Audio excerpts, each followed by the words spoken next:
അപ്പം ഞങ്ങളിവിടെ പെരുന്നാളൊക്കെ ആയതുകൊണ്ട് ബീച്ചിലേക്ക് വന്നിരുന്നു.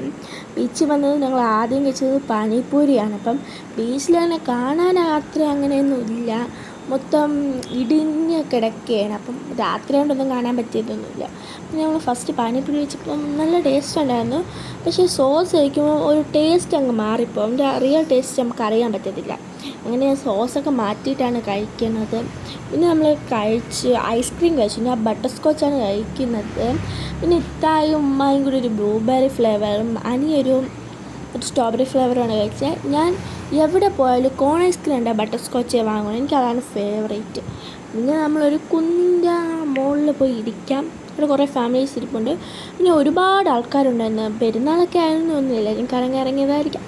അങ്ങനെ ഞങ്ങൾ അവിടെ കുറേ ഇരുന്നതിന് ശേഷം ഞാനും പാപ്പായും കൂടിയും അവിടെ കൊച്ചു പിള്ളേർ ഇലക്ട്രിക് വാഹനം ഓട്ടിച്ചപ്പോൾ അവന് ഓട്ടിക്കണമെന്നും പറഞ്ഞങ്ങനെ അവൻ്റെതും ടിക്കറ്റ് എടുക്കാൻ വേണ്ടി ഞാനും പാപ്പായും അവനും കൂടെ പോവുകയാണ്. അവൻ്റെ ചാൻസ് വന്നില്ല. പക്ഷെ അവിടെ ബാറ്ററി ഇല്ലാത്തൊരു കാറിൽ ഇങ്ങനെ കളിച്ചുകൊണ്ടൊക്കെ ആയിരുന്നു അവൻ നിന്നത്. പിന്നെ അവൻ്റെ ചാൻസ് വന്നപ്പോൾ അവൻ വണ്ടിയൊക്കെ എടുക്കാമെന്നൊക്കെ നോക്കി. ഫസ്റ്റൊന്നും പറ്റിയില്ല, പിന്നെ തപ്പി ഇങ്ങനെയൊക്കെ എടുത്തു. അവന് കറക്റ്റ് മാച്ചായതിനെ കിട്ടി. അതുപോലെ അവൻ്റെ ഡ്രസ്സും ഇല്ല, അവൻ്റെ വാഹനമൊന്നുമില്ല. പക്ഷെ രാത്രി ആയതുകൊണ്ടൊന്നും തോന്നുന്നു ഇത്ര നന്നായിട്ടൊന്നും കാണാൻ പറ്റി. ലൈറ്റും കുറവായിരുന്നു മൊത്തം. പിന്നെ അവൻ എവിടെയൊക്കെ ഓരോരുത്തരുടെ കാലിലൂടെ കയറ്റി അങ്ങനെയൊക്കെ ഓട്ടിച്ചാണ് വന്നത്.